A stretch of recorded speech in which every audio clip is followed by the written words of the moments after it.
সুপ্রিয় শিক্ষার্থীরা কেমন আছো? আশা করি সবাই ভালো আছো। সকলকে স্বাগত জানাচ্ছি আজকের অনলাইন ক্লাসে।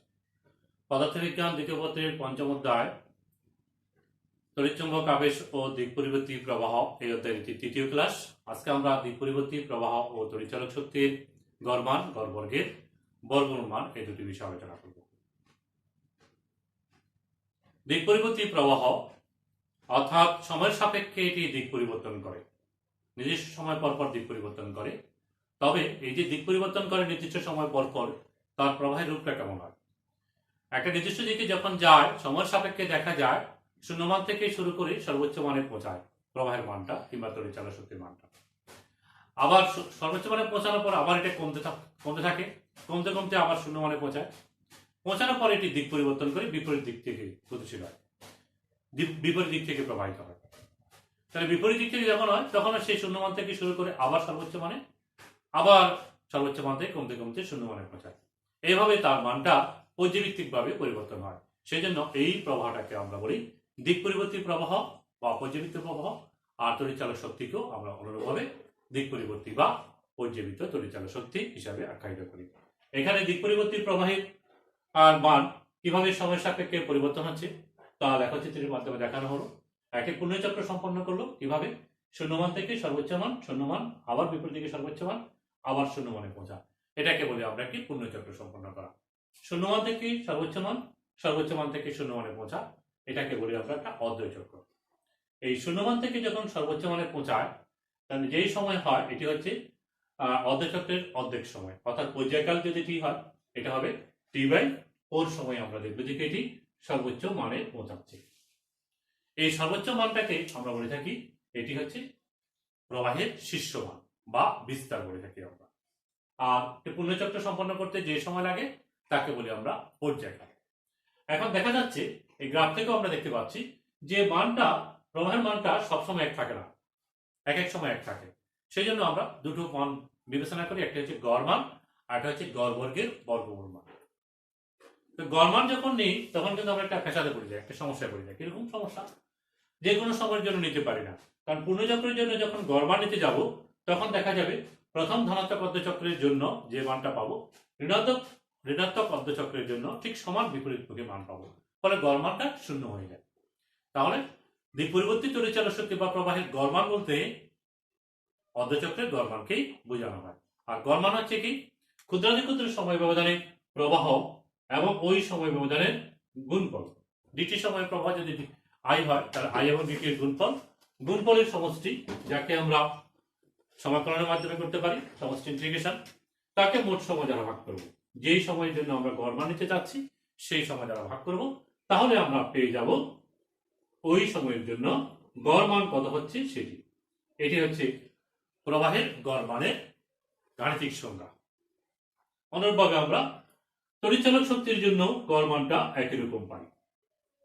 একইভাবে আমরা বলতে পারি ক্ষুদ্রাতি ক্ষুদ্র সময় ব্যবধানে তড়িৎচালক শক্তি ই এবং ডিটি এর গুণফলের সমষ্টিকে মোট সময় দ্বারা ভাগ করলে আমরা গড় তড়িৎচালক শক্তিও লিখতে পারি।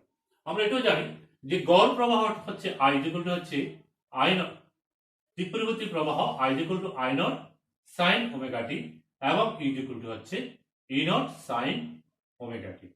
এই দুটো মানও আমরা সমীকরণ আমরা ইতিমধ্যে এগুলো তোমার আলোচনা করছি আমাদের পূর্ববর্তী ক্লাসে, তোমরা এগুলো জেনে গেছো।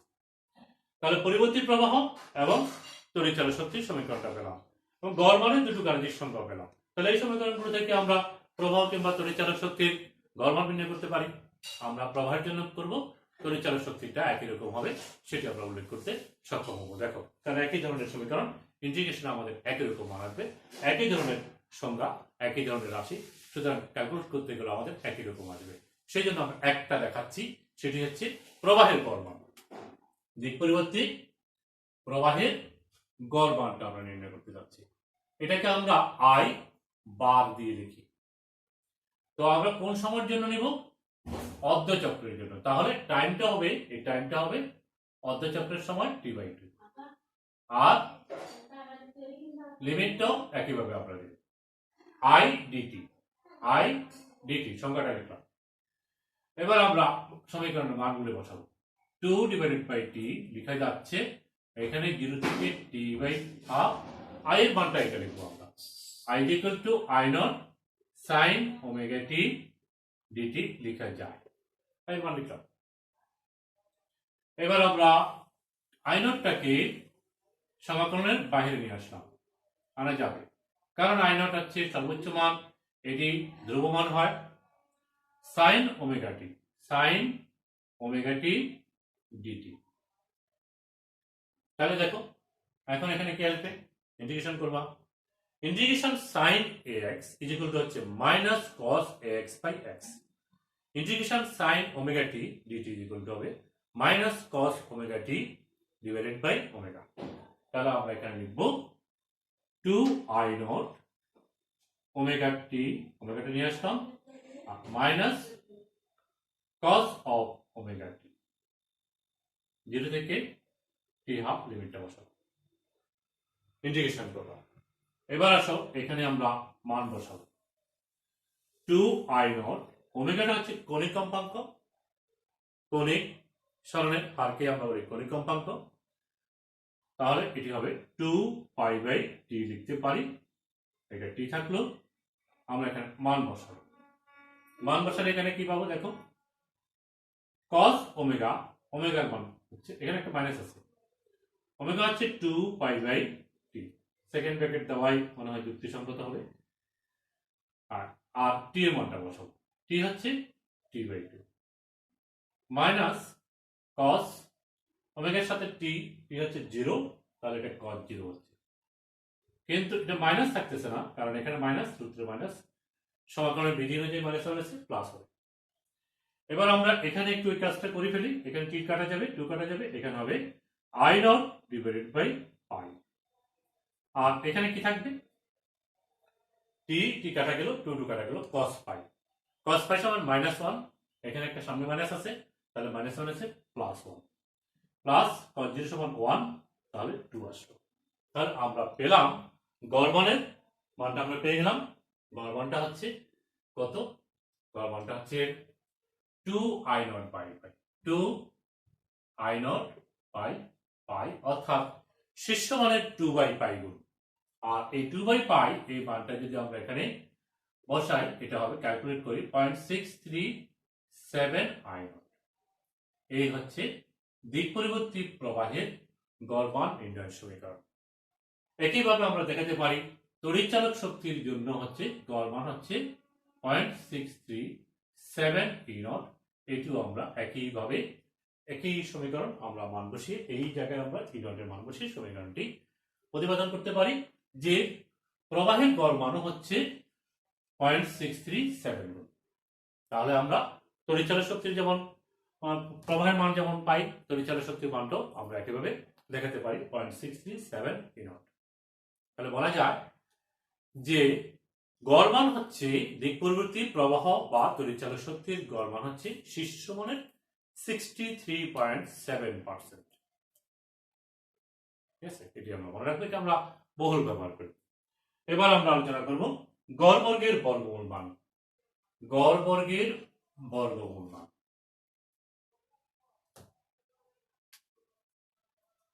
গড় বর্গমূলীয় মান বলতে পারি একসাথে, গড় বর্গমূলীয় মান, রুট মিন স্কয়ার হলো আরএমএস হলো। দিক পরিবর্তী প্রবাহের কিংবা যে কোনো রাশির আমরা যদি বলি গড় বর্গের বর্গমূল মান কি হবে, প্রত্যেকটা রাশির মানের বর্গের সমষ্টিকে রাশির সংখ্যা দ্বারা ভাগ করে তার বর্গমূল করলে গড় বর্গের বর্গমূল মান পাওয়া যাবে। তাহলে দিক পরিবর্তী প্রবাহের গড় বর্গের বর্গমূল মান হচ্ছে আরএমএস হচ্ছে √i স্কয়ার বার, এটি হচ্ছে গড় বর্গের বর্গমূল মান। আই স্কয়ার বারের গাণিতিক সংজ্ঞা হচ্ছে 1/t 0 থেকে t i স্কয়ার dt, অর্থাৎ ক্ষুদ্রাতি ক্ষুদ্র সময় ব্যবধানে dt সময় ব্যবধানে প্রবাহের মানের বর্গ এবং সময় ব্যবধানের গুণফলের সমষ্টিকে মোট সময় দিয়ে ভাগ করলেই আমরা পাবো গড় বর্গমান। এখন পর্যায়কালের জন্য আমরা এটি ক্যালকুলেট করতে পারি, যেটি স্কয়ার হবে সেই জন্য ধনাত্মক এবং ঋণাত্মক পদ্ধতি চক্রের জন্য শূন্য হবে না, একটা ধনাত্মক একটা ঋণাত্মক আসলেও শূন্য মান পাবো না। সেই জন্য এখানে টাইমটাকে আমরা নিচ্ছি পর্যায়কাল, তাহলে টাইমটা পর্যায়কাল হলো। বুঝা গেছে? এবার আমি আই এর মানটা এখানে বসাবো। ক্যালকুলেশনটা একটু দেখো। 0 থেকে টি, আই হচ্ছে I not square sine square omega T DT লিখলাম। এই আই স্কয়ারের জায়গায় আমি এটা লিখলাম, লেখা যাচ্ছে যেহেতু I equal to I not sine omega T. এখন আসো আই নট স্কয়ারটাকে ইন্টিগ্রেশনের বাইরে নিয়ে আসলাম। Integration sine square omega T DT লেখা যাবে। Sine square 2 sine square A is equal to হচ্ছে 1 মাইনাস cos 2ac। ত্রিকোণমিতির এই সূত্রটি এখানে প্রয়োগ করব।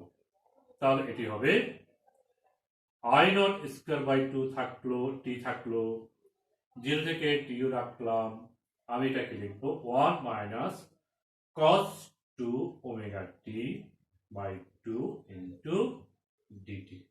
এই সাইন স্কয়ার ওমেগা টি সমান লিখলাম 1 minus cos 2 omega t by 2। Sine 2 sine square A is equal to 1 minus cos 2ac। এই ত্রিকোণমিতির সূত্রটি এখানে অ্যাপ্লাই করা হবে। বুঝা গেছে? আচ্ছা, এবার আসো আমরা এই বাকি অংশটা ক্যালকুলেশন করি। আমাদের এখন লিখতে পারি আই স্কয়ার বার সমান, এই টুটাকে সামনে নিয়ে আসি, এটা রাখো এটাকে, তাহলে লিখি I not square by 2t, আর এখানে হলো ইন্টিগ্রেশন বাই পার্ট করে ফেলি একসাথে, 0 থেকে t dt minus integration cos 2 omega t, cos 2 omega t dt। আমি টুটাকে সামনে নিয়ে আসলাম এবং এটাকে বাই পার্ট আলাদা করে ফেললাম। দেখ, লিমিটটা এখানে বসবে 0 থেকে t। তাহলে এটা হচ্ছে আই নট স্কয়ার 2t, আর এটাকে প্রথম অংশটাকে যদি ডিফারেন্সিয়েট করি ইন্টিগ্রেশন dt মানে হচ্ছে t। থার্ড ব্র্যাকেট হবে আপার লিমিট লোয়ার লিমিট বসবে যথানিয়মে মাইনাস cos 2 ওমেগা t, তাহলে হবে কি minus sin 2 omega divided by omega 0 থেকে t। খেয়াল করো, এটা আমরা লিখতে পারি 2 ওমেগা সহজ হবে। এবার দেখো আই নট স্কয়ার, পরের টার্মটা কি হবে, এখানে 2t থাকবে আর এখানে t এর মান আপার limit capital T, lower limit 0। প্রথম অংশটা এটা হবে, পরের অংশটা 0 আসবে। কিভাবে দেখো, এই মানটা আমরা বসাই, প্রথমটা বসাইলে পাবা। দেখো sin 2 ওমেগা হচ্ছে 2 pi by t into upper লিমিটের মান ডিভাইড বাই 2 ওমেগা থাকলো মাইনাস এখানে sin, আচ্ছা এখানে কি cos ওমেগা t, এখানে t থাকবে, এই cos 2 ওমেগা t হবে sin 2 omega t divide by 2 omega, t এ থাকবে, t এর মান বসালাম, আর এখানে একটা 0 আসবে, কারণ t এর মান যখন 0 বসাবো পুরোটাই 0 চলে আসবে। আর একটু দেখো এখানে t কাটা যাবে, তাহলে উপরে হবে sin 4 পাই, তাও 0 হবে, তাহলে এই টার্মটা 0 এটা 0, তারপরে এই পুরো অংশটা শূন্য হয়ে যাচ্ছে, এই সেকেন্ড অংশ পুরোটাই 0 হয়ে যাচ্ছে। তাহলে আমরা এখানে পাচ্ছি I not square by 2t, আর এটা হচ্ছে t, এখানে 0, t মাইনাস 0, তাহলে এটা ফার্স্ট ব্র্যাকেট রাখি, t মাইনাস 0 পাচ্ছি, এটা পুরোটাই 0, এখানে t আর এটাতে 0 আছে, এখানে পাচ্ছি t, এখানে পাচ্ছি 0। তাহলে আমরা এখন পাচ্ছি I not square by 2t into t, তাহলে t কাটা যাবে, থাকবে কি আই নট স্কয়ার বাই 2। তাহলে আমরা পাচ্ছি I bar square equal to পাচ্ছি আই নট স্কয়ার বাই 2, গড় বর্গমানটা পেলাম। তাহলে গড় বর্গের বর্গমূল কত হবে, এটাকে আমরা বর্গমূল করলে পাবো আই আর এম এস পাবো, তাহলে I R M S equal to হচ্ছে এটা বর্গমূল, খেয়াল করো, তাহলে পাবো কি I not square divided by 2, অর্থাৎ 1 by root 2 into I naught. আর এম এস ভ্যালুটা হচ্ছে গড় বর্গমূলীয় মানটা হচ্ছে শীর্ষ মানের 1/√2 গুণ, বা এটাকে তুমি লিখতে পারো সমান 1/√2 সমান হচ্ছে 0.707 আই নট। তাহলে আমরা দুটি থিওরিটিক্যাল প্রশ্ন এখানে শেষ করলাম, একটা হচ্ছে গড় মান আর একটা হচ্ছে গড় বর্গের বর্গমূলীয় মান। দুটি আমাদেরকে খেয়াল রাখতে হবে। তড়িৎচালক শক্তি এবং প্রবাহ দুই ক্ষেত্রেই আমরা দেখাতে পারি একইভাবে। তড়িৎচালক শক্তির প্রবাহের জন্য আমরা দেখালাম I বার ইকুয়াল টু হচ্ছে 0.637 আই নট। একইভাবে তড়িৎচালক শক্তির জন্য 0.637 ই নট লিখতে সক্ষম। আর আরএমএস ভ্যালুটা কত হচ্ছে? আরএমএস ভ্যালুটা হচ্ছে 0.707 আই নট। একইভাবে ই আরএমএস ইকুয়াল টু দেখাতে পারি 0.707 ই নট। শীর্ষ মানের সাথে গড় মানের এবং গড় বর্গের বর্গমূলীয় মানের সম্পর্কগুলো আমরা প্রতিপাদন করব। এখন আসো আমরা আরেকটা বিষয় আলোচনা করি, সেটি হচ্ছে এসি লাইনে কাজ করার সময় ডিসি লাইন অপেক্ষা অধিক সতর্কতা অবলম্বন করতে হয় কেন? এসি লাইনে কাজ করার সময় ডিসি লাইন অর্থাৎ একমুখী প্রবাহ যেখানে আছে সেখান থেকে যদি আমরা পর্যাবৃত্ত প্রবাহ বা দিক পরিবর্তী প্রবাহ যেখানে আছে সেখানে কাজ করার সময় অধিক সতর্কতা অবলম্বন করতে হবে। কারণ যদি আমরা বলি এসি এবং ডিসি উভয় ক্ষেত্রে আমার ভোল্টেজ হচ্ছে কত? 220 ভোল্ট। এসি মানের ক্ষেত্রে 220 ভোল্ট যদি হয় তাহলে সেটি হচ্ছে আরএমএস ভ্যালু। সেটি হচ্ছে কি? তড়িৎচালক শক্তির প্রবাহে তড়িৎচালক শক্তির গড় বর্গের বর্গমূল মান। কেন? কারণ তড়িৎচালক শক্তির আমরা দিক পরিবর্তী তড়িৎচালক শক্তি বা প্রবাহের কার্যকর মান বলতে গড় বর্গের বর্গমূল মানকেই বুঝে থাকি। এটি আলোচনা করার জন্য আমরা একটু সংক্ষেপে আলোচনা করি। উত্তাপজনিত ক্ষয়, উত্তাপজনিত ক্ষয় অর্থাৎ তাপ শক্তির হার। একটি রোদের ভিতর দিয়ে যখন রোদের ভিতর দিয়ে যখন বিদ্যুৎ প্রবাহিত হবে, আই মানে বিদ্যুৎ প্রবাহিত হবে, তখন তাপ শক্তি সেখানে রোদের ভিতরে যখন যাবে বৈদ্যুতিক শক্তি বের হবে, সেটি তাপ শক্তিতে রূপান্তরিত হবে। সেই তাপ শক্তি বা শক্তি ক্ষয়ের হার পি ইকুয়াল টু হচ্ছে আই স্কয়ার আর, অর্থাৎ প্রবাহ মাত্রা উত্তাপজনিত শক্তির ক্ষয়ের হার হচ্ছে পি হচ্ছে প্রবাহ মাত্রার বর্গের সমানুপাতিক।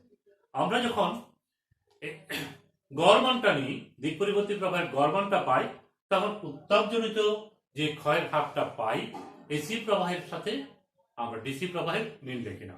ডিসি প্রবাহের জন্য যে উত্তাপজনিত ক্ষয়টা পাবো একই প্রবাহের জন্য যদি দিক পরিবর্তী প্রবাহের গড় মান নিই সমান হয় না।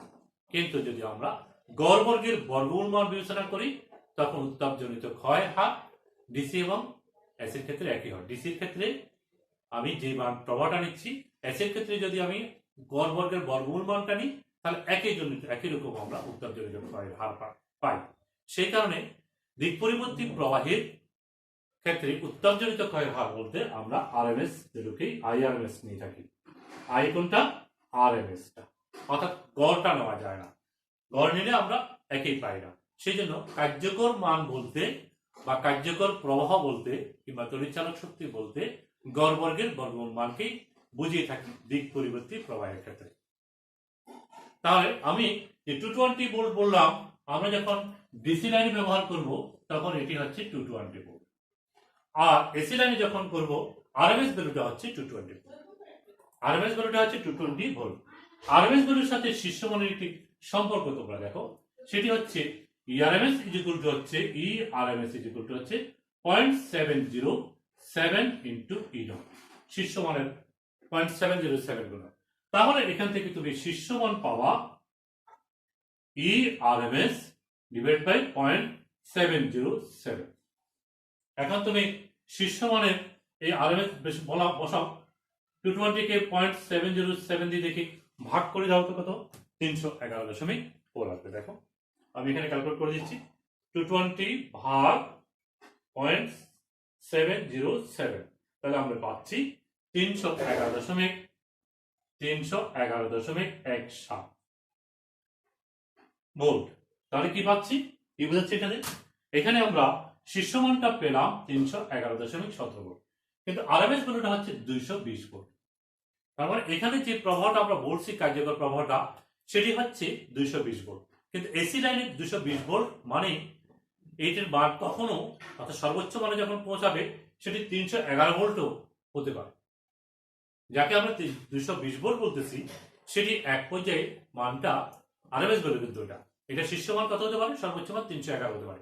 তাহলে যখন তুমি শক খাবা, এসি লাইনে কাজ করার সময় শক খাওয়ার সম্ভাবনা আছে, সেই ক্ষেত্রে তুমি 311 ভোল্টে খেতে পারো, শক খেতে পারো। কিন্তু ডিসিতে যদি 220 ভোল্ট হয়, 220 ভোল্টেই শক খাবা। তাহলে এসি লাইনে কাজ করার সময় অধিক সতর্কতা অবলম্বন করতে হবে, কারণ 220 ভোল্ট হলেও আমি 311.70 ভোল্টে শক খেতে পারি। অতএব আমাদেরকে ডিসি লাইন অপেক্ষা এসি লাইনে কাজ করার সময় অধিক সতর্কতা অবলম্বন করতে হবে। তো আজকের ক্লাসে আমরা আলোচনা করছি কি দিক পরিবর্তী প্রবাহ এবং তড়িৎচালক শক্তির গড় মান, গড় বর্গের বর্গমূল মান, উত্তাপজনিত ক্ষয়ের হার, এবং আমরা কেন এসি লাইনে কাজ করার সময় অধিক সতর্কতা অবলম্বন করতে হবে এই বিষয়ে। তাহলে তোমরা এগুলো খেয়াল রাখবা। যেমন এখানে আমরা গড় মান বলছি, গড় মান হচ্ছে 0.637 I0। এটি আসলে কি, এটা আমরা কিন্তু এখান থেকে পাইছি, গড় মান সমান পাইছি আমরা 2/πI0। তাহলে এই সমীকরণটা আমরা মনে রাখবো। আর আরএমএস ভ্যালুটা কি পাইছি আমরা, আরএমএসটা হচ্ছে 1/√2I0। তাহলে গড় মান এবং গড় বর্গের বর্গমূল মান, এই দুটা ক্ষেত্রে আমাদেরকে এই সমীকরণগুলো মনে রাখতে হবে। এখান থেকে আমরা আপাতমান, গড় মানের সম্পর্ক এবং প্যাকিং ফ্র্যাকশন বা আকৃতি গুণাঙ্ক এগুলো আলোচনা করে থাকি। আচ্ছা, তাহলে এখন আজকের ক্লাসের বিষয়টাকে একবার বলবো। হ্যাঁ, আজকে আমরা আলোচনা করলাম দিক পরিবর্তী প্রবাহ কি, দিক পরিবর্তী তড়িৎচালক শক্তি কি, দিক পরিবর্তী তড়িৎচালক শক্তি প্রবাহের গড় মান, গড় বর্গের বর্গমূল মান, উত্তাপজনিত ক্ষয়ের হার I স্কয়ার, তথা এসির ক্ষেত্রে আমরা করবো আরএমএস স্কয়ার। তারপরে আমরা বের করলাম, জানলাম যে এসি লাইনে কাজ করার সময় অধিক সতর্কতা অবলম্বন করতে হয় ডিসি অপেক্ষা। অনেকক্ষণ সঙ্গে ছিলাম, এতক্ষণ সঙ্গে থাকার জন্য সবাইকে ধন্যবাদ জানিয়ে আজকের ক্লাস এখানে সমাপ্তি করছি। আগামী ক্লাসে আমরা আশা রাখছি যে এই অধ্যায়ের গাণিতিক সমস্যাগুলো সমাধান করার জন্য, সৃজনশীল প্রশ্ন আলোচনা করার জন্য সেই ক্লাসেও আজকের ক্লাসের মতো উপস্থিত থাকবা এই আশাবাদ ব্যক্ত করছি এবং আজকের ক্লাসে এখানেই সমাপ্তি করছি। আল্লাহ হাফেজ, সবাই ভালো থাকুন।